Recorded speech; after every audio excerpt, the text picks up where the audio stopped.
बुढ़ापे की मजबूरी। मेरे पति के देहांत के बाद मैं अपने इकलौते बेटे के यहाँ रहती थी। मेरी बहू का अलग ही रूप मुझे देखने को मिला, साथ ही बेटे का भी। दोनों के मन में क्या है मैं अच्छे से जानती हूँ। वो चाहते हैं कि मैं वृद्धाश्रम चली जाऊँ। उनके जाने के बाद मुझे ये सब देखना और सुनना पड़ेगा, इसका मुझे अंदाज़ा भी नहीं था। पर मैं मन मारकर अपने बेटे बहू की बातें सुनकर भी यहाँ रहती हूँ, क्योंकि मुझे मेरे पोते पोती दिखाई देते हैं। उनकी झलक पाकर मुझे सुकून मिलता है। घर के बाहर एक टीन की झोपड़ी में रहती हूँ। मेरी बहू को कोई दिक्कत नहीं हो, इसीलिए मैं घर के बाहर रहती हूँ।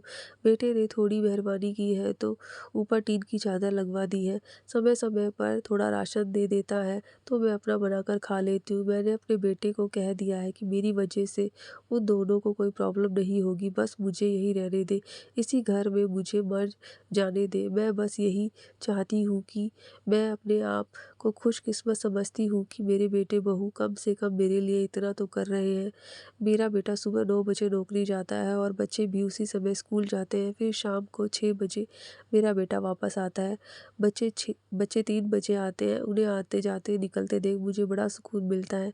मेरे पति के दोस्त जब कई दिनों बाद आए, मेरे पति के दोस्त थे, उनकी पत्नी का भी स्वर्गवास हो गया है। उस समय पर वो हमारे घर आया करते थे।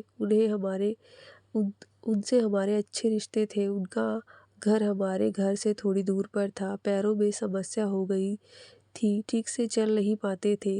वो बड़े दिनों बाद मेरे यहाँ आए।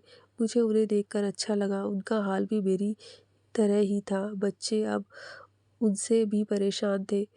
आकर मेरे पास अपना दुखड़ा रोते थे और उन्हें उन दिनों को याद करते थे। बुढ़ापा हम जैसों को बहुत रुलाता है। उनकी पत्नी का स्वर्गवास हो गया और उन्हें चलने उठने में समस्या थी, इसीलिए वो तो अपना खाना भी नहीं नहीं पाते थे। मैंने मेरे पास आए तो मैं समझ गई कि यह इतनी मुसीबत में चलकर पुराने दोस्तों के यहाँ चाय और खाने की चाह में ही जाते होंगे। उनकी भी अपनी मजबूरी थी। वो आए तो मैंने उनके लिए खाना बनाया और उन्हें खिलाया। मना कर रहे थे नहीं खाना, लेकिन मुझे पता था कि उनको भूख लगी है। बहू ने खाना नहीं दिया। मेरी बहू ने मुझे और उन्हें खाना खाते देख लिया। वो कुछ भी नहीं बोली। ऐसे ही वो यहाँ 2-3 बार आए। जब भी वो आते मैं उन्हें खाना खिलाती। फिर उनके जाने के बाद जब मेरा बेटा आया तो बहू कहती कि तुम्हारी माँ कितनी बेशर्म है, पता नहीं किस किस को आजकल बुलाकर खाना खिला रही है। बड़ी मुश्किल से कमाया जाता है और यह लुटाने में लगी है। इसका राशन बंद करो, कुछ दिन भूखी रहेगी तो अकल ठिकाने आएगी।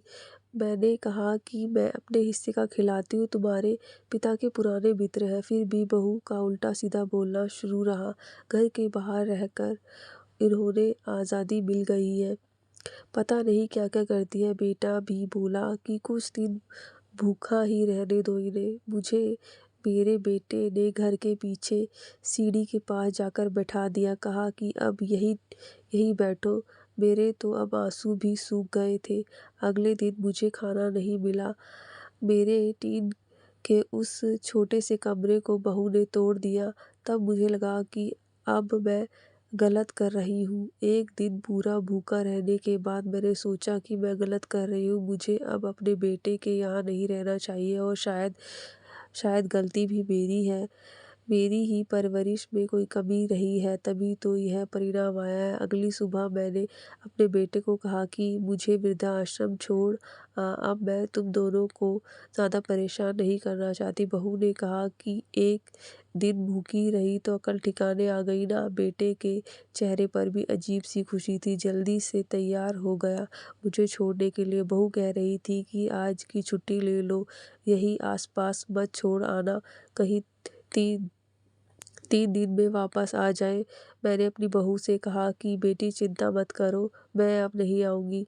मैंने अपने पोता पोती को गले लगाया। मुझे पता था कि अब मिलना नहीं हो पाएगा। बेटे को भी चाहती थी कि एक बार जी भर के गले लगा लूँ, लेकिन वो बोला चलो जल्दी करो। मैंने बहू को कहा कि बेटी अपना ध्यान रखना।